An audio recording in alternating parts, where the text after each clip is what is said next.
I'm not sure. I don't want to count that out. AI maybe one day will reach a point itakuwa na consciousness na intuition. And the reason why I'm saying that is if you can stick with me, there are levels of design unafikanga where you are not in control. It's like you're in the zone. It's like something is telling you, which kwa hii wake up. Saa 9 usiku. Ebu chukua hii, ebu isongeshe hivi. Ebu try weka hii color, weke gradient hivi. Then accidentally, in fact the best designs that have come out of me, that people have loved, has been accidental. It's not something that I've planned and done. When it comes to AI, basically the bottom line, and I stand corrected, AI ni database. It just reads from a database that is existing, tries to take all that, and tries to stitch something together for you. So vile Mose anasema hakuna originality, but there's something very special about human creativity with the Mona Lisa thing that it's out of this world.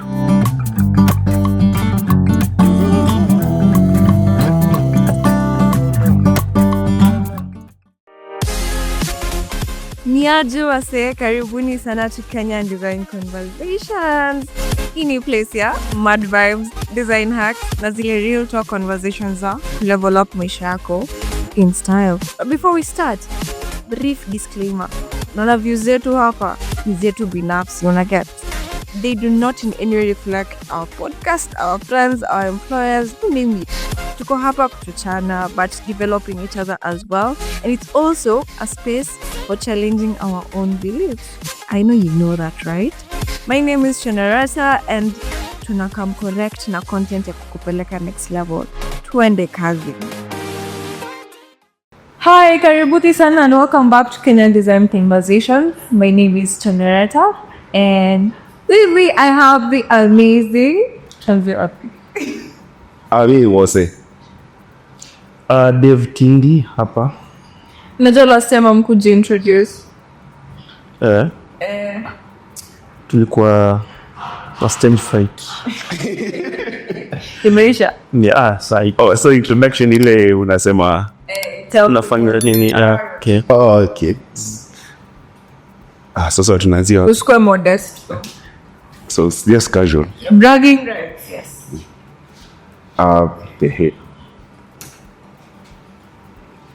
I'm Moses. Me a graphic designer with a wide range of knowledge, so I understand so many things. Yeah. You too? Basweli senior. Yeah, me Dave again, but me niko na multiple things I do. But my main venture ni product management, I'll say that. So yeah, nimekuwa more into study kujita product designer na ka term ingine. Nimekuwa UI UX. Product design. Yeah, product design. But sai nimepata a few things of which are more into product management, strategies of product malizinaenda, looking at the team that currently surrounds me and where we are heading. Yeah. You have product planning and form and you want after?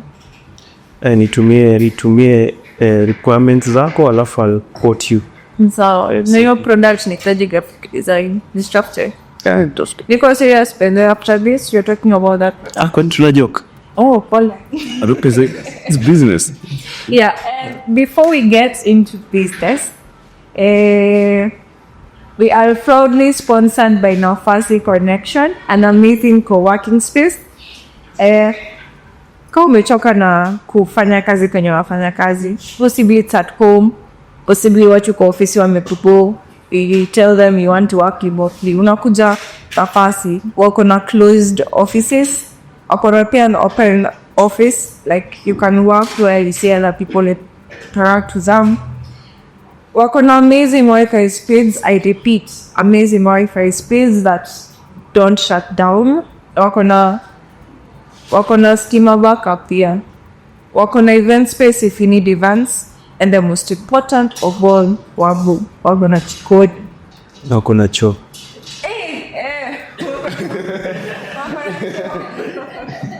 Papa na just more of a place. Neza ambia wase wa Cubs, no. Very nice. Very spacious. Thanking of us for sponsoring, and today we're going to talk about journals, clients, na benyono tusubuaga. Utakazo lento aga takuona aseme Ajisikia vibaya na dhalisha yesterday. Maanisha ufai kuwa na yeye kama anasikia vibaya. Yeah, exactly. Maanisha you're not supposed to have that clarity. Yuko inauma. Kwanza kwa Kenya. Hebu tell us, how do you get your clients? Nowadays I just get clients by referrals. Yeah, most of the time. So like currently clients wenye mostly natafuta actually is agencies. Because I've realized that sometimes working with agencies is slightly easier. Target market yako ni agencies. Yeah, not overall, but part of it. Yeah, part of the income because I've just realized I've been working an agency, so I have that experience. They're good. You love the relationship you have with them. Yeah, I do. How did you get your first client? No, kwanza kabisa. Ule mwenye aliplifa bipanch amanta. Nakumbuka. It's actually almost 7 years ago. 7 or 8 years ago. I think first client when nilipata, I think ilikuwa online. By then I was just a freshman in the market. Sikuwa hata the full story na kuingia kwa market, umetoka chuo. So nikaingia tu online nikaanza kufanya actually those are the designs in the delete. Mzienda kutafuta. Actually one of my worst designs I've ever done. But it got me a client. More that rule since, yeah. And then nilipa sitasema. Juu wengine hapa hiyo hata sijitoshi lunch. Okay. We respect that. Although by then I was a fresh one in the market, and I was eager to get clients. And the easiest way of getting clients in the market, like a fresh one, is you have to go as low as possible because you are in need of money. Fresh. Yeah. So by then umeanza kujishughulikia mwenyewe. There are bills you need to pay. And then mi ikiwa chuo si kufunzwa like ukienda hapo nje how you are going to deal with clients, how you are going to get clients. Sisi tunafunzwa to use interface to connect how to do a few things, kambia ndio project fanyeni. So ukiingia kwa market you're like, damn, the only thing I know is use interface Illustrator na pengine Adobe Photoshop. So then from there you need to start then from the bottom. So you're starting on business wise on how to get clients, how to pitch, where you're going to get clients. Because the first thing you need to understand you as a person is how am I going to get clients?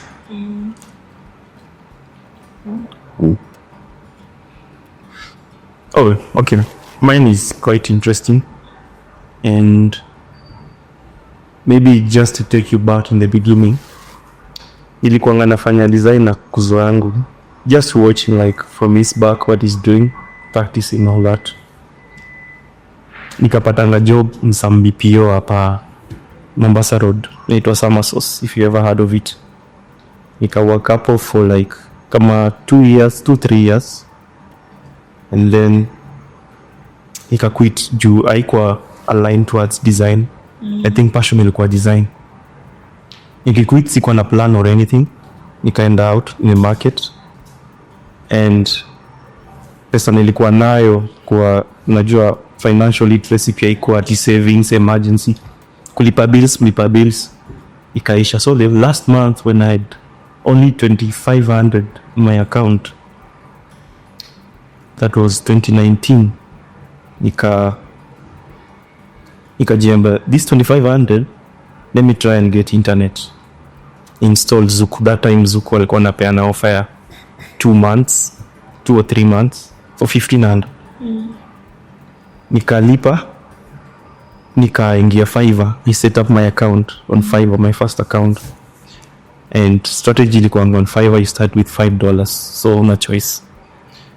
First month, second month, third month ikaisha, sina client, net ikaisha, sina pesa ya kulipa net.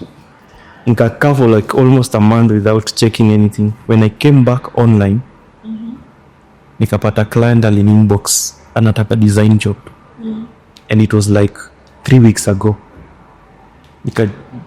Nikawa nilikuwa nime lose hope, but nikajiambia let me just try and text him and see. Alikuwa anatoka UK, aka respond immediately, akaniambia I was waiting for you. So I was like okay, nikaa universe imekuwa tu ina prepare for me. So to keep the story short, from there nilimpata, and that's how my Fiverr account can grow. But unfortunately kukatokea na lot of KYCs nini Zuku wakachanging IP address yao, ilikuwa na Tanzania and I'm supposed to be in Kenya.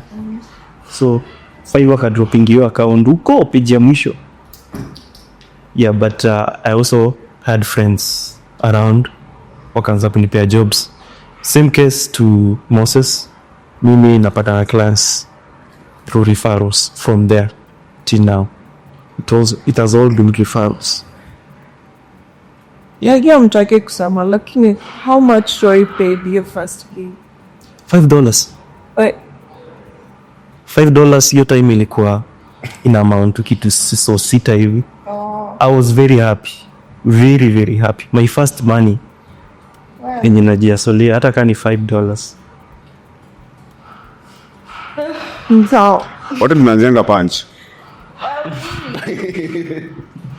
no, my first client alikuwa msee hiyo 2019, imagine na mimi nilikuwa na join the tech industry, so nikapatana na community, and then within that community nimejaribu backend imekubo, kajaribu frontend, sikuwa tuna class code, but then nikapatana na design ikanipama, so nimeanza kujiita designer. So unajiita kwanza alafu unapua, make believe.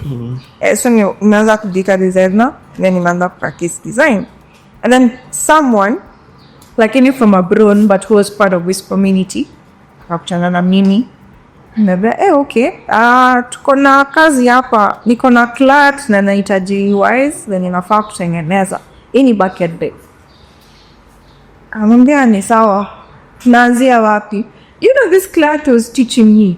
Ako like sawa, so nimeona umejaribu na table, let's try again.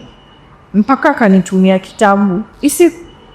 Hiyo kitabu sio kama wewe unaweza kuwa possibly mkutana na the refactoring UI. Nimepatana nayo ukisema sahi. The book refactoring UI ni kitabu kwa for designers, plus kuna venye this author writes design ni kali, but in the long run inasaidia pia front end them hata kwa na 100 to develop. So kantumia kitabu. Yes, mimi nilipo investing, but utani translate the currency means riskumbuki ni how much investing. Nilipo 64k corporate 64k. Yes, that was your first client. And nilipo my first sick. Kwa PGL. Ayo. 64 Jesus. Wow. So that was Nan mombi aki it says me I design a whole application. We design to like it was just like a part that we design a client. It called like You are the pen. Ulikuwa pen. I was paid to learn. Buying. Make tangu then I clip up. Mini letter to clients from Andrew. Kenyan market symbol. That's my story. Nice. Yeah, we tuko na challenge hiyo. Like, what I've just come to realize is, for us, Kenyans ni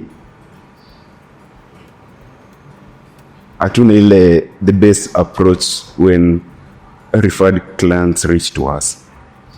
Nilo unapatanga client ame reach out, ni aje nimepatiwa namba yako na mset line, unamjua nilikuwa nitaji tu logo ya teketeke, utanichaje how much? So for us, we don't go into deconstruct.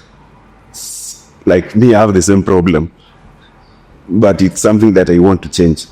Client akuuliza like logo utanichaje how much? For us, si tunaendanga ahead, nitakucharge 5k. Yeah. Atakwambia kuna ule mwenye atakwambia directly. Kuna ule akona room nzuri atakwambia okay sir, I'll reach out. Even though alienda. Kuna ule atakwambia mazee you're too expensive. Yeah, I'll just find someone else. That's it. So the other day I was watching something, then alikuwa asema if a client reaches out and say how much are you going to charge a logo, what will be your answer? Sahi, I will try to understand his problem. Like let's imagine ni client me reach out, niaje Dave, nilipatia namba yako na mse fulani, nilikuwa sema in designer and I needed a logo. Yeah. How much will you charge me? What's your problem away from the logo? What's the deep problem you're solving with the logo? Do you have an existing logo iko na shida? Are you coming to the market as fresh new? I don't think clients understand that question. After they've seen it a couple of times. Yeah. So turudie tena. Make the call. Hi Dave.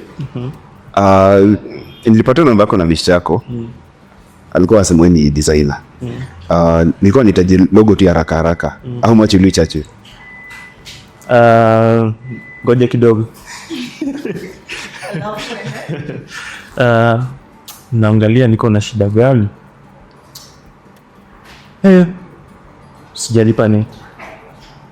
Sina ina. Hiyo na kama how much? Kinipea tu hapo 10k itakuwa sawa. Mazee, hiyo that's too expensive. Hapana. That's too expensive. I just need something rush. Unaweza fika ngapi? Pengine ifike tawa. Azi. Yes. Hata Yusuf Manyangi. Exactly. So actually the first approach was okay. For us, we need to shift our in the process. Msa kuuliza tutacharge logo much, then we jump in to see the problems that we have. So we need to deconstruct. Okay. So because by the end of the day, before I tell you the price that I'm going to charge you, I need to deconstruct what's the problem. Do you really need that logo now? If yes, so what is the problem in the market? I'm not reaching certain level of, so I just needed a logo. So for you as a designer, you're saying you don't need only a logo. Yeah. You need a rebrand. Since maybe you have the current logo, nayo kusaidi. That's ume-reach out. As much as haraka ni logo ya haraka unahitaji, but by the end of the day is if kama ni client anataka ku-build ile swali niuliza, from there ndo utajua huyu ni client ako serious. Hata kama alikuwa anataka logo ya haraka but ako serious, anataka ku-build something. Atakwambia okay, so mtaanza ku-deconstruct from there. Yeah. You understand the problem, then later on atakuwa hata ukimwambia 10k atuna the value. Angalia but this is something that I was missing. Yeah. I didn't need only a logo, I needed an entire brand identity. Sure. Of which by the end of the day, how many companies right now in Kenya do have brand identity? Close to 10%. Peke yake. Let's say those serious companies in Kenya, I think around 10% only do have like a complete brand identity. Ile nye ukienda like, let's say Airtel. Ukipita mahali, hiyo ni safi. Hiyo ni Tusker. But kuna zile unapitanga kama ulishaenda. Ndio kumbuka nimeona kitu kwa billboard hapo ni nini? You're right. Yeah. So these are some of the problems us as designers we need to learn on how to tackle those kind of clients, because unapata like tuseme kama states, they also started the same way right now, despite them being a bigger market, they had to learn this way. Even for us, we need to learn it that way, that client reach out, let's not be rush on giving them a quote, because by the end of the day, ukimuuliza akikuuliza utanichaja much mwambe 10k, na pengine alikuwa na budget ya 50k.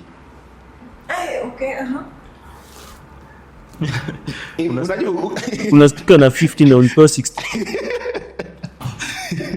So for us inahitaji, the best way is you need to go to deconstruct your client, then from there you will know how much you're going to charge the client, because utamwambia kama the other day there's a client and reach out, actually the client was referred, alikuwa wanataka packaging design, then for them they needed me to give them a quote, na sina brief, so for me, and they were insisting, so I had no option, so I had to give them a quote. Don't insist on the brief. Unajua, if me sema like, if you insist on the quote, I'll give you a quote, I'll give you a high quote, then from there utaniambia okay, so let's do this. Later on walikuja wakasema like atuhitaji packaging peke yake, tunahitaji even marketing collaterals. Then kamwambia there's no way I'm going to quote you on that, yet I don't know what exactly you need. Already I know you need packaging design, so you've come back and say you need marketing collateral like business cards and whatever. Kamwambia see, just do this, go back, come with full brief, then from there I'll give my quote based on what you want. So alienda na ngoja arudi, sijika atarudi. You know that is, don't give up on people. Tunakuombea bora usilale njaa. But yes, to recap on what Chantel alisema, for you doesn't work, I understand. Also for me, some of the clients doesn't, but I've changed my approach to be that way. I always ask the problem, because siko sa hiyo level ya kuangalia my problems and how to solve them.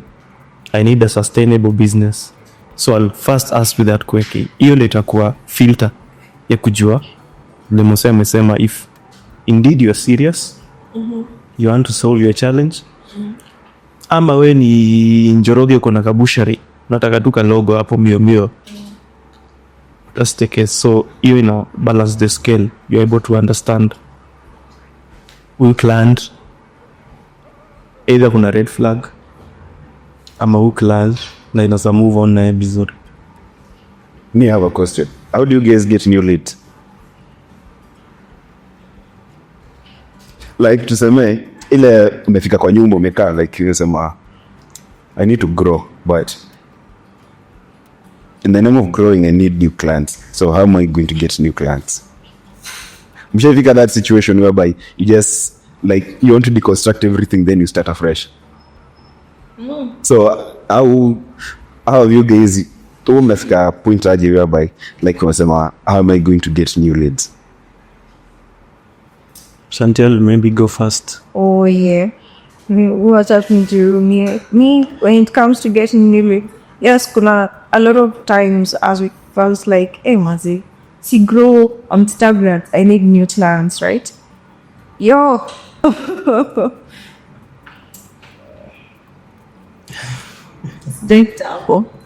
I forgot to do it.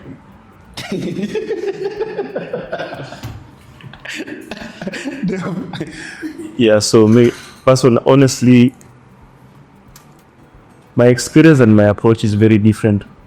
Yeah, that's a years I'm talking, I'm overwhelmed. Na mimi sina kazi. I'm overwhelmed, and this is my philosophy. Doesn't apply to everyone, but if you click with it, you'll see that I'm making sense. If you chase after something, you always don't get it.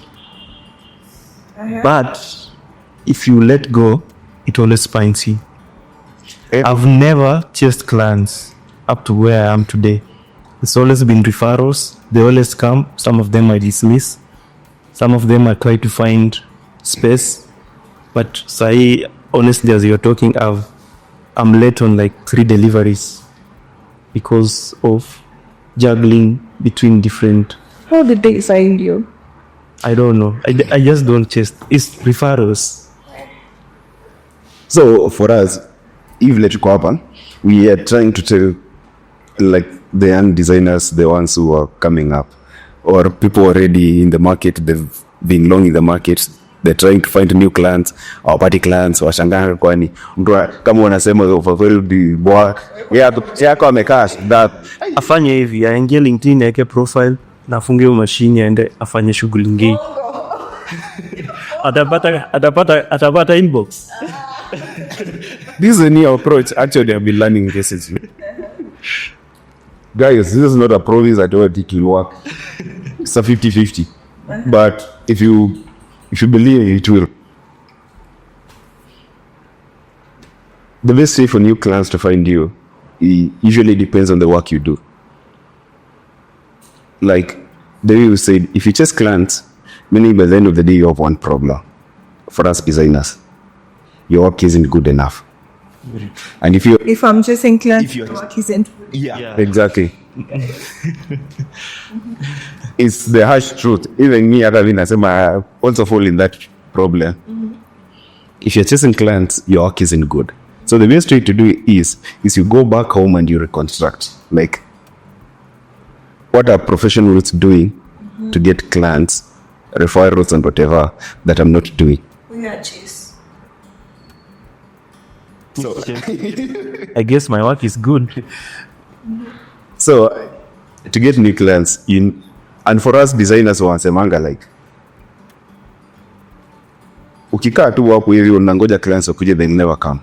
So the best way is you need to start getting quality work and you need to start showcasing yourself. I'm 100% sure if you showcase your quality work, trust me, you'll get clients. Because right now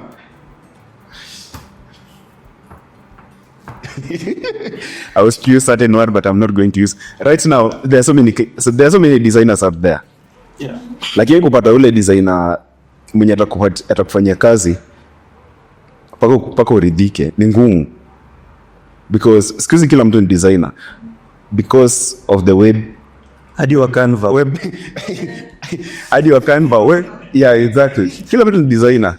Me, the other day I've seen a poster, then I was like, nilifunga WhatsApp because I had to see what I had sawed. Trust me, I do criticize Canva designers, but it doesn't mean Canva is a bad.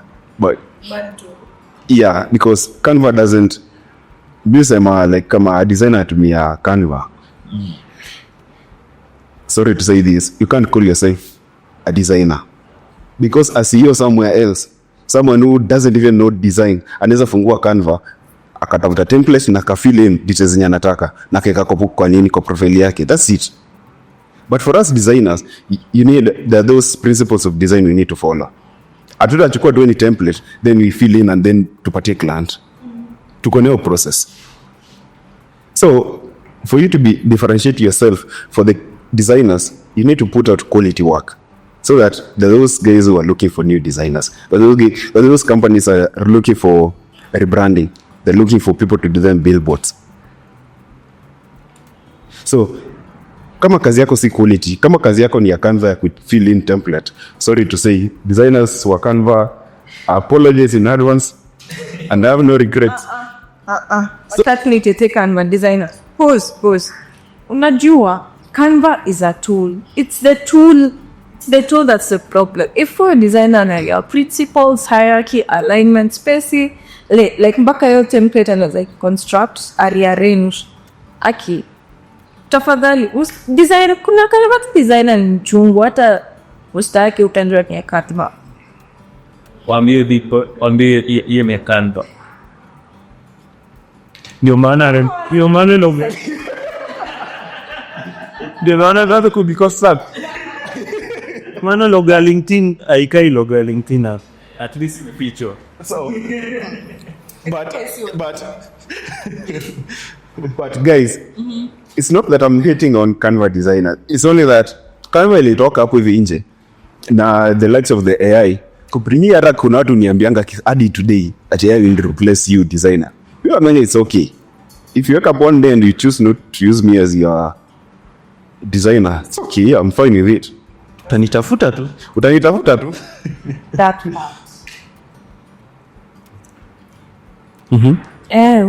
Which part? watu wanadhani sasa if AI hallucinates on simple things as spot 10, sasa design data anywhere. Okay, let me use this example. Right now, portrait ya nani? The famous lady Mona Lisa. How much can it be sold? Given a chance, imepelekwa kwa nini? Yeah, the original one. How much? More than $1 million. Exactly. Why? It's art. It was drawn by hand. Someone alienda akakaa chini akafikiria Mona Lisa, of which Mona Lisa never existed. It was just someone imagination. But the same Mona Lisa, if I come in, nifungue my tablet, nianze kuichora. I do the same way niende hapo tao. I find a very good print. Iprintiwe vizuri. Nikuje ni frame, nipeleke kwa exhibition. How much will it go at? Africa. Exactly. So it's the same way na nini, design and AI. It will reach a time whereby clients will need original work. Kama saizi ukiangalia YouTube starting, I think, was it July 15th? They're going to pay creators based on original work, original IP. If you go out there and just deconstruct some video, then you stitch, and then you post it there, it gets 1 million views, you won't get paid. So that is the place where we are going as designers. As much as clients wanasema design AI will replace us, but it will reach at a point whereby people will need original IP, and they still come back to designers. So kama unajiona you're a designer and you can use any other tool, it's fine, but you'll reach a time whereby your work won't be needed in the market because your work can be done by AI. About AI, there is all this phobia, FOMO trend, kila mtu ako on AI, which is good. In my own opinion, there's something special about human beings, and it's something called consciousness and intuition. I'm not sure, I don't want to count that out. AI maybe one day will reach a point itakuwa na consciousness na intuition, and the reason why I'm saying that is if you can stick with me, there are levels of design unafikanga where you are not in control. It's like you're in the zone. It's like something is telling you, which way wake up, saa 9 usiku, ebu chukua hii, ebu isongeshe hivi, ebu try weka hii color, weke gradient hivi. Then in fact the best designs that have come out of me, that people have loved, has been accidental. It's not something that I've planned and done. When it comes to AI, basically the bottom line, and I stand corrected, AI ni database. It just reads from a database that is existing, tries to take all that, and tries to stitch something together for you. So vile Mose anasema hakuna originality, but there's something very special about human creativity with the Mona Lisa thing, that it's out of this world. It's out of this world. Sometimes inakuanga tu ni you tap into your intuition. Kwanza ukiwa in the zone, mimi nimekuwa hizo moments. Haikujangi kila time, and it happens to every field. Hata ukikuja athletes, ukiuza mtu kama Michael Jordan, how he was being able to score all those in the field, anakuambia tu I was just tapping in a zone that una feel ni kama you're in God mode. You feel AI kufika your point, I don't think it's gonna happen right now, and originality is what is going to distinguish you. Just use AI, but you know, AI itakuwa more like admin tasks na helping you organize and structure a few things, but bottom line, your intuition and creativity in a matter a lot. I think also that's the reason why Adobe added AI in the likes of Photoshop in design and like most of the, I think all of the softwares right now they have AI. Like ukipata kwa Illustrator iko na generative expand, unaweza like create just a poster na ikakubadilishia to any size you want. It's just a simple click. So I think that's where AI for us designers, that's where we can incorporate AI to take advantage of it. That nimeunda e-post tumeni kama ya Google Ads. Google Ads has several dimensions. So for me, it's just there. You type in the prompt, and inanipatia the same design, but on different dimension. So I think that's where AI is quite supportive to us. Listen, see I don't use AI. I use AI like most of the time to come up with new ideas. Like I do combine AI. Unaweza nipata nimefungua Gemini, Grok, nimefungua ChatGPT, nimefungua ingine itwaje, Claude, nimefungua zote, nimezurusha hapo prompt. So use AI as a tool kufanya ile kazi ungefanya for 3 hours to cut down your time to 2 or 1.5 hours. For me as a designer who prefer maybe to go the traditional way, that's the best way I can use AI. But see it in ile intenda ni ambi AI generate poster, then mi nianze ku convert that image into vector file. No, I won't do that. Yeah. At some level you need creativity. Of which right now most designers are doing that. Don't get ChatGPT, anarusha prompt inamundia poster, hata wengine wanachange wanatumia hiyo client. Nimetoa posters mingi sana from head mpaka font mpaka typography to ni AI. And that's where nakwambia itafika time whereby clients will need original IP, because ukika hivi hata nikiangalia hivi vile imefanywa na ufala hiyo billboard hapo hivyo, hiyo ilifanywa na designer, hiyo ilifanywa na mwanadamu, hii kufanywa na AI. Ngoja, umesema ile billboard ni ufala. Uzuri watu then what of Hey man. Yeah, really for your river. So you client alisema make the logos. that's an original IP despite looking like that. That's an original IP. Yeah, it is. Sasa zile posters ni hata zenyewe nikiingia hata nini ukiona hizo ads unaangalia hivi ad unaona hapo mtu akufikiria. Can I also add something else? There's something perfect about imperfection. There's something perfect about imperfection. Yeah, that's why me wameanga watu design doesn't have rules, it has principles. Yeah. And it was done like that for a reason. If it was rules, dang man, ningekuwa liquid design. Yeah. Because rules sticks you to certain way of doing things. You can't change it. But principles usually give you a room to play with that principle. Like principle tuseme kama repetition ama use of negative space, you can play with it the way you want. Haiko ati na kulimit to certain unaweza weka dot na uandike nafasi toke ka billboard, that's it. Na ukienda shughuli zako na client akakulipa, that's it. Hiyo naambia watu that's design, hiyo negative space. Mpaka anakufikiria mbona. Yeah. Those hata hiyo ni wana sijui wameka watu walikuwa wachungua, I think ilikuwa ni art gallery ya London. Someone ndiye sasa ikuja na a whiteboard, amechukua ndizi alafu ameweka duct tape. Yeah. Amehang wall. That's it. Yeah. In fact is among one of the best selling arts right now. Nayo ndizi kwa leo. So na change. Unatoa tu duct tape neka hii. No, like organic thing. Like the reason I am naenda back to humanity, intuition, because there's something perfect about imperfection.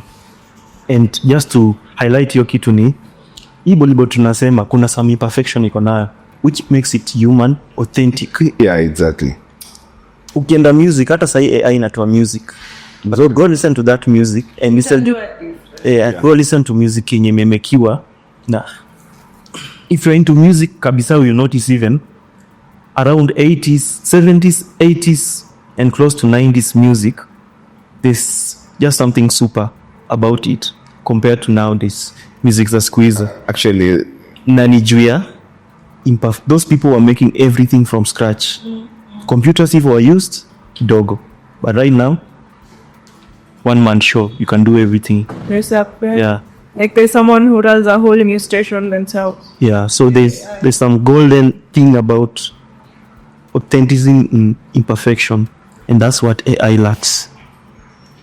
so coming back on AI and clients, I think you can utilize AI to look for clients because you can use AI as a way of doing market research, because unapata AI as we type in keywords like niulize AI story na Nairobi, someone else somewhere alisha feed in story ya Nairobi, so the AI learned some things about Nairobi. Yeah, so unapata like unaweza uliza tu AI like semeka ChatGPT, which is the best way I can get into the market as a new designer. Yeah. How am I going to find new clients? Then AI will just give you a breakdown. Then from there, you yourself, you can also use that as a research, then go back online and do your own research. Maybe social media, you see how clients behave. And all, maybe the clients when you're currently, how they behave. Chantel, una nini ya kusema? Sema tu hivyo bobe. Nataka kasongelea Yeah. no client anakuja na kuambia nifanyie hii na nini na hii, alafu anakuambia unamwambia price like your template, anakuambia ai that's what Ilikuwa example. AI Ilikuwa example, sini bracket. Kadi charge 10k. Yeah, okay. Sunela tupoweka kwa AI unilete kwani play kwa let's talk about those clients that frustrate, right? Go Mimi sitakudanganya, me I've reached at a point in life whereby sitaki kusumbua na wanadamu. Because ukiniambia like you utaweka tu kwa AI then it does your thing. You just politely you just go and do it.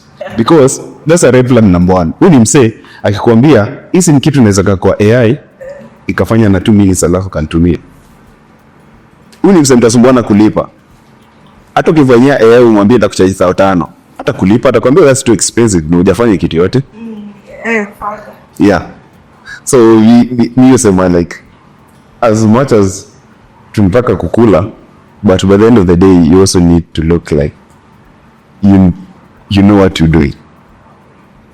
Yeah, because kama ni AI anaweza enda kadifanyia. Sikizi hata ChatGPT ni free actually, and it does what almost the paid version does. that is if you know how to use. And that's another problem. What have been your worst experiences with this? Worst experiences. Ni kitambo though, but mi usema kuna clients hutaka kukutumia as a pen or a pencil, na hiyo kitu ni ngumu sana. Kuna client mtamit hapo katikati, like atakuwa na concept in mind na ananid your input, but kuna ule client akana concept in mind but anakushika weka pen ama mouse, anatumia wewe kuwork whatever anataka I put on paper, which is a challenge. Nimeencounter such clients of which hata kuenda kunilipa, alinipeanga job, unafanya unampea first iteration, anakurudishia anakuambia kuna hii color hapa, hii green kuna venye inaweza kuwa dark kidogo hapa, kuna venye inaweza kuwa kaida karibu na blue. Unamwambia okay sawa, let me take a mood board, unipestie hapo the colors you think unataka close to. Unampa hiyo mood board ana paste colors, you go you try to replicate, you kind of bring it the same, anakuambia uko karibu lakini si hapo. You know, it's like small iterations na revisions zenye huwa zina lead to boredom kwa job, na kuna kitu mbaya kaa kuhit boredom kwa project. Now you are no longer being creative. It's not coming from, you are not tapping into a creative space, but rather you are meeting the goals za kumaliza hii kitu. Kunafaa kuwa na time span ya projects ukifanyia, be it logo design, be it poster, be it the whole product design. Kuna mali kipita hii kitu hizo inaanza kuwa tu you just want to let it go, na sasa hapo ndo unapata unapeana kazi zingine mbovu sana, and the more mbovu unapeana The worst. the more revisions unarudishiwa. So my challenge with clients is, and it can't be solved, I don't think, they're just people who are micromanagers, and there are people who trust you and let you do your thing. Au ata critique tu mali ana feel ni kidogo yaingiana na venye anafikiria. Unasema story ya kale nikakumbuka I was on client. Ananiambia nimtumianga logo, akaambia logo ikue logo ikue orange. The problem with our market ilikuwa ni orange na blue. Yeah. The problem with our market is we don't know the difference between orange and yellow. Yeah. People, even there was one time that was back when nikikuwa kwa Mwindi. Nilikuwa nafanya branding ya gari. Then keka the yellow 100% yellow. So keka 100% yellow inakanga line. Yeah. Yeah. When it goes to printing. It usually inakanga line. So sisi ile yellow nye market imezoea ni orange. So the client alisema the logo needs to be, part of it needs to be blue, part of it needs to be orange, not yellow. Yeah. Simkatuma. Client ameleta makasiriko aje. Simkwambia ikuwe orange, not yellow. So what I had to do is me at a point whereby I sina time ya kuagi na client. What I did is hata si kuagi nilichukua the logo and nikaeka nile the orange color, the yellow side by side, na nikamtumia. Oh yeah, yellow na orange. Yeah. Nikamwambia amua mani. Nikamwambia this is yellow, this is orange, now choose. Sema okay. So nita. Alikuwa ataka orange. So and then kwa market tuko na shida nyingine. Hiyo umesema those clients who think they know too much. So elementally anakuja ni these are the clients, if you give it to the market, please run. When you meet a client who knows too much, trust me, run. Because mtasumbuana. Describe too much. Knowing too much ni like client ashakwambia, ashakutumia details mfanye poster. Wewe na ile knowledge yako ya plus na to principles, ile umechukua sijui repetition, sijui umechukua contract hierarchy, hizo whatever zote umeziseti hapo hivi. Ukiangalia hivi hata ukiweka na kwa Google scan ikuskania kama kuna poster inakaa kama hiyo hakuna. Umerushia client template mbili. Every client sends back another poster, maybe it was done to him earlier, or amenamengoa Pinterest ama Google. I need something like this. That is one client will never satisfy, because if you do the same thing ataanza kuleta no, hii siku anataka ikae hapo hivi. Hii ni example ilikuwa imekuonesha, but hii inafaa ikae hapo hivi. Yeah. You love so many back and forth, and by the end of the day atakulipa mtasumbuana. Those are the clients that use them. If a client, there are those genuine atakwambia like Indian kwa amefanywa before and I need you to add more, weka reko kidogo alafu na to spices kidogo ikae mzuri. That is one client. Kuna wale mwezi bwana. Lakini kuna ule, trust me, run for your life. And then to make it worth, akulipe like upfront. Na kwanza alibagain ndio akupe hiyo pesa kwanza. Yeah. So And also you're going to the market, you also need to know, like, ukienda kwa market, know which kind of clients you're looking for. Aje. Fafanua. Yeah. Nilikuwa na majana, nilikuwa na Chris Du. Alikuwa anasema like, would you rather have 10 clients who give you $10 each, or have just one client who gives you $50? Which one would you want? One would give you 50. 10 class because Yeah, exactly. 10 na huyo mmoja akikufa. Utakula aje kesho? Unajua, the problem of having so many clients, it has its advantage and it has its disadvantage. The problem of having one client or two clients who pays you well, it has its advantage and its two clients who pays you well or one client who pays you well. It means that you'll have time to work for their work. Yeah, and you'll also have time to do your own stuff. Like, tuseme, let's give a real life scenario. Uko na 10 clients, wote wanataka logo. Then you have one client anataka logo. Huyu atakulipa logo plus the whatever, hizo ma necessaries zinakuja na logo. Tuseme tu anafanya tu rebranding. Yeah. So atahitaji like the billboards, new logo, color palettes and whatever. Huyu ni msee atakuja kwambia like, nilikuwa na budget ya 200k, what do you think? So for that person, you'll dedicate maybe like two weeks doing that. So that's the advantage is you'll have 2 weeks of working on the new client or this one client. Then unajua msemi yako willing Kenya kulipa 200k for rebranding, kumaanisha mtasumbuana. This is a person who knows what he's doing. Yeah. When it comes to logo, anajua nini anataka, amtasumbuana. When it comes to color palette, already atu wanakodenga ideas. I needed something like blue and yellows. You can do your thing, you share then from there. Yeah? Yeah.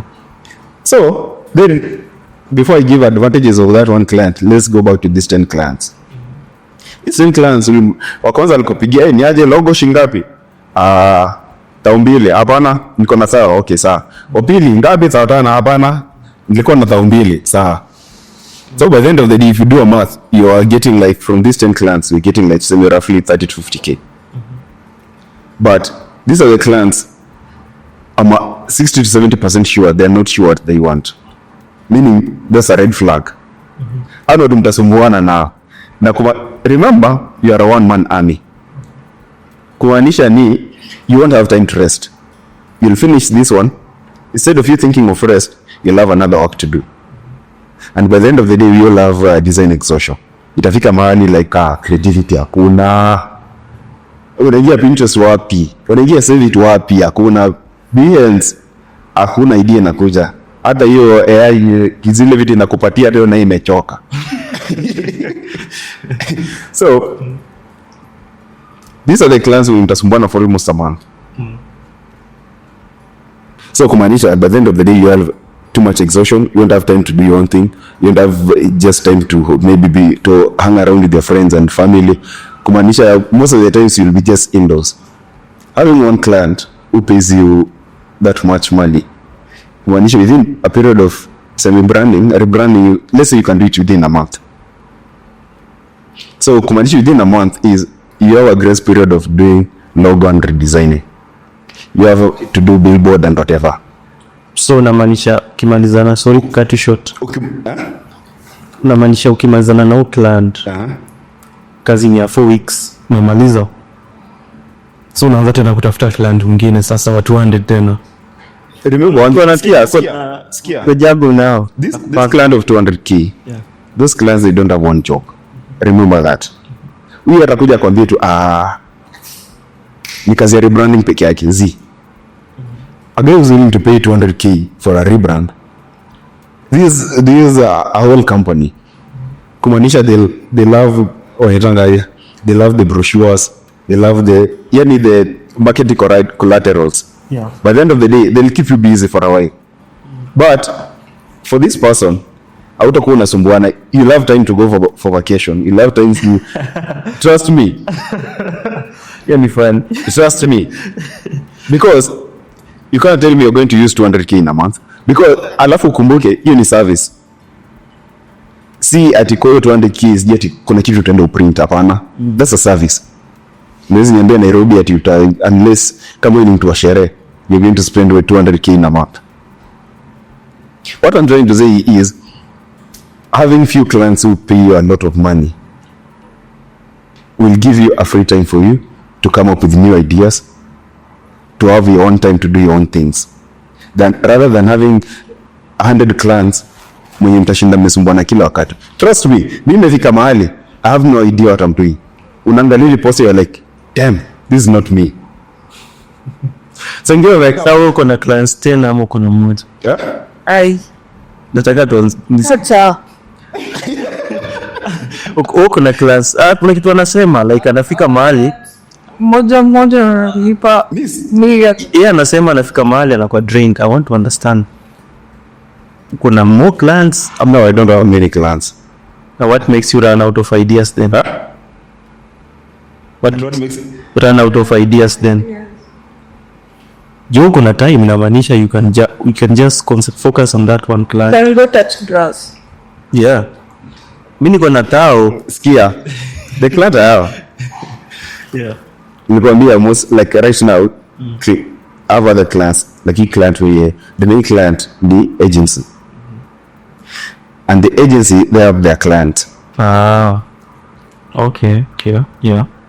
So like recently there was these guys. Wow. You guys also made me design. Kidogo ni pitch design. This client wako na their guys asi wako around ni wako nje. Wapi nje? I don't want to mention. Country is not within the country. Okay. Ndani ya continent. No, si ndani ya continent, nje ya continent. Yeah, Mayu. Hata eseni majuu. So our clients like tusemaje, ni clients, they're not sure what they're doing, because the reason why companies have brand guideline is to make sure that if I give you as a designer, I don't want to give you something Apple, I don't want to give you something Samsung or something Safaricom. I want you to give me something that I've given you to follow that rule. Yeah. That's within my evolution of the company. Yeah. That's within the blood of my company. Yeah. So if I give you brand guidelines, then later on I tell you, no, support a brand guideline kidogo. I need something good. Hii brand guideline weka kando kidogo. So you know where I'm going. These are the clients we've had back and forth. Hata kuna revision walitumia jana after they have approved the artwork. Kuna mail iliona jana jioni na nikatumia WhatsApp. I was pissed. Uliwapea revisions ngapi? Just to get the context. Kuna mwenye ni approve na mwingine hapa ameona. Something like that. Just to get the context, uliwapea revisions ngapi? I don't give my clients, those clients I don't give revisions. So ni hivyo na ni like the agency I don't give them revisions because we've had a good relationship with them. So it reaches a time whereby client wao pengine they need something and unajua for them they're being paid up front. Yeah. Like if agency tuseme wakipata client, if they close in the deal, the client, the money they've agreed, they paid up front. Yeah. So mimi sema like for them we've had good relationship, hatuje kosana with anything. So for them I've purchased them in those clients I can trust. The loyal clients. Yeah, exactly. The loyal clients. So for them really alcohol bracket. So even the guy text me akaniambia, there's this one last change they needed. Wamepelekea mdosi but kuna change moja mitaji. You can be there's no issue. Just do it and send you over the weekend. Yeah. So wanna like going back to brand guideline, ikupatia hizo poster uangalie na kupatia brand guideline. Leo hiyo brand guideline leo mnyali yule alicurate vizuri. Ikodi anakupatia vile GDN zako zinakaa, Google Ads, vile social media zako zinakaa, hadi vile magazine zako inakaa.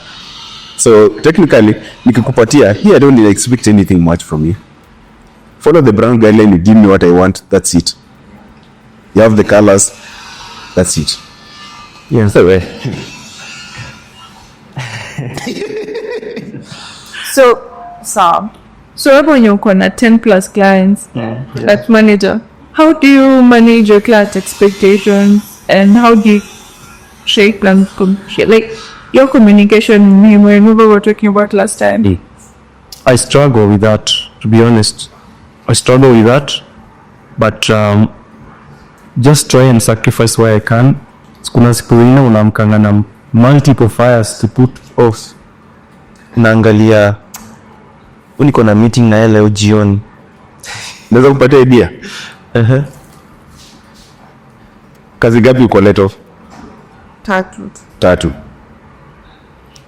Kumaanisha by the end of the day is you might destroy your name from the client, right? Yeah. So if you have too much work, I think the best way is you can just find a designer you can mentor, then you can try to offload some of your work. I'm against that, and this is why. Skia, even me, I'm trying to do it. It's not that I'm getting that much money, but I'm just trying to make sure I find someone I can mentor.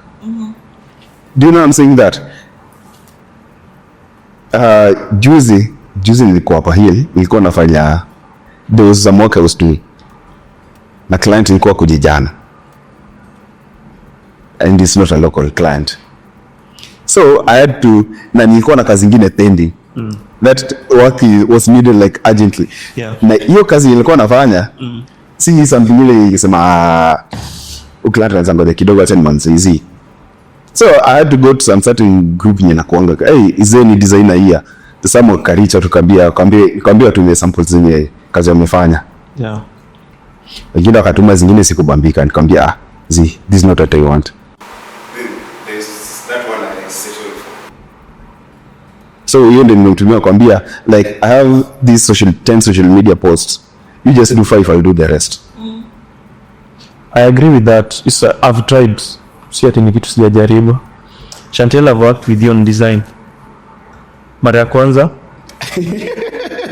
No, like on design. Mara ya kwanza, mara ya pili. For example, if you're looking for me, why are you looking for me? For design job. But there, guys, he makes our podcast cover ups. Yeah. So, nikuulize hiyo swali. Why specifically me? Why do you come back to me? Nice. You see that it's very hard to find someone who will come and replicate exactly what you're doing. The problem is that we as senior designers we expect our junior designers to do exactly what we're doing, and it will never work. I've been in the industry for 8 years. What I was doing 8 years ago and what I'm doing right now, those are two different things. Yes. That is the problem that we have. So what you can do is we try to find a way of mentoring young designers to make sure that hata akitumia design akamwambia boss hapana, as long as is a person who is willing to learn. Akamwambia no, sitaji hivi. Hata ingia tu Pinterest mwambie I need something like with this film, unamrushia. Anafanya, akikurushia mwambie is something close, unamrushia. Akifanya tena, yeah, we are there. But if you give a young designer work and you expect them to produce what you produce, you've been in the industry for several years, don't expect them to do the same thing. You'll have to mentor them. Yeah, I agree with that. Mentoring ni pia tu nikupata mtu mwenye akona hiyo patience can wait that long. But what I want to say is when it comes to creativity, design is creativity. There's a reason why unataka usikize BN, na kuna the reason why unataka usikize Ska, na the reason why unataka usikize Calligraph. These all individuals have distinct, unique voices, unique sound, unique thing in what they do. Yet they are all amazing. Kuna ule fan wa Octo atakwambia nisikizangi Calligraph. Ya kuna fan wa Calligraph atakwambia nisikizangi Octo. In some way, when it comes to the market, and especially the people, clients who wanakuanga aligned towards you, they are always aligned towards you with one specific thing. Your unique thing that you are doing that these other designer is not doing. But unajua I'm not against mentoring young designers. unajua shida ni hata me I've worked with guys who have more experience than me, and I know their problem is for them they're used to kind of certain design that they expect you to do the same thing. Mimi kihitaji nitumie sijui font gani inafaa, sijui inakaa, sijui na style. Me, I don't use that. Me, I'm a very minimalist person. Me, I'll use Montserrat, I'll use Helvetica, I'll use Poppins. That's it. And me as a client, I would like your minimalism than to complex. That's why nakwambia. Yeah. Mentoring young designers, it's not trying to make sure they do what you do. It's trying to make sure they do the correct thing. Yes. Exactly. So, what expect atiju umunda roll up this design. Mimi kama designer, I'll do something different. It will look good, but my concept of what I'm thinking is not the same way you are thinking. Of which unapatanga kuna zile like mira kuna zile design unaanga like that guy is good. Singefikiria the same way alifikiria kundao poster, but I'm appreciating the work. Yeah. That's why nakwambia if kama clients wako umezoea certain feel of your work, this new designer you're trying to mentor, see to force and the same feel, but mwambie I have this client and this is the certain feel they usually go. But so I'm not trying to tell you to come up with the same thing. I'm just trying to tell you is come up with something with the same feel. You just come up with your own creativity, but something close to this. Because if you want them to come up with what you're doing, trust me. I'll try. Jumi nime try like 3 or 4 client job inamwendea yako. Ni wewe ulifanya hii kazi kweli? Hii si kazi yako. Anapo unajua shida ni si ati unampatia kama ni mtu na mentor, just try to do mpatie some simple assignment. Zile zenye hata mwenyewe you can go into your pocket and pay them. I'm not saying that it's a must, but if he's someone who's willing to learn, because by the end of the day is tomorrow you're going to add 2 more clients. You already burden the clients you have. Pengine wale utapata they pay you well, they understand, but kazi yenye unataka ni za mbio. Utafanya nini? Una outsource, una delegate. Unasikia Dave? Tell and I have an opening. And for us as designer, ni what tunafanyanga freelance so much that we don't think of growing into an agency. Hiyo ndio shida yetu. It reaches a time whereby you have like 20 clients. Lakini still unataka kujitreat kama you're no longer a freelance. Hata ukifikia 10 clients you're no longer a freelance. You're a whole agency. And you need to shift your mindset from a freelance to an agency.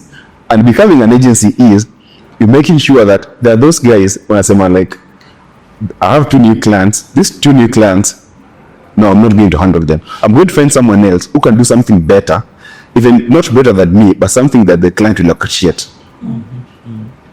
I'll assign those 2, not directly, but through me, I'll assign those 2 clients to this designer. Yeah.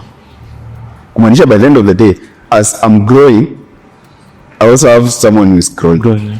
And it reaches a time whereby like you're a whole agency. Ushafungua pengine hata ofisi yako. You're married. But it's good we are having this conversation, and KDK I think will help create a community where we can now fight. Because find mentors other me. It's hard, I know. Mentee. Us. Yeah, mentee, kufind mentee. Wow. Watu wengi sana wanataka kuwa mentees huko nje. Hey. Mimi sijaona issue ni hata hii ni ya mwisho. Issue ni I don't know. I've never been sure if I'm a millennial or I'm a Gen Z. But because I was born in 96. And 96, some people usually say it's millennial, some usually say Gen Z starts from 96. You are millennial. Gen Z starts from 98. some ukienda those who wanasema Gen Z walianza 96, kuna wale watasema Z haikuanza 96, milioni ilisha 96, Gen Z kaanza 97.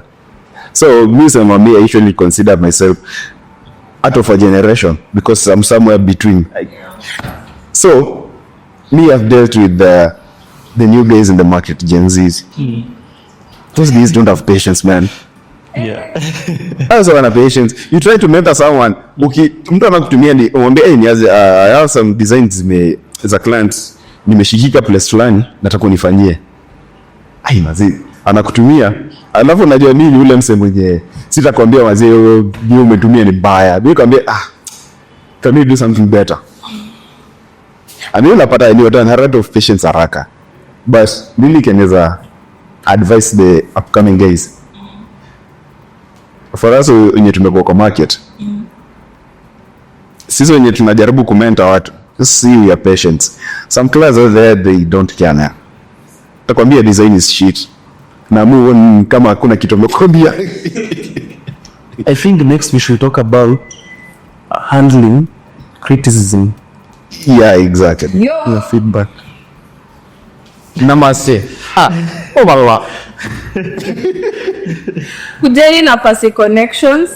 Nimesikia kuna clients, kuna businesses na every day, right? Yeah. Onyesha how to handle clients. Again, kujeni na pasi connection, an amazing working space. Next time tunaongelea who handle feedback. Handling feedback and criticism. Bye. Namaste. Ama yun kusema. Oh, I'm like shocked. Namaste ni kusema. Namaste. Like and subscribe.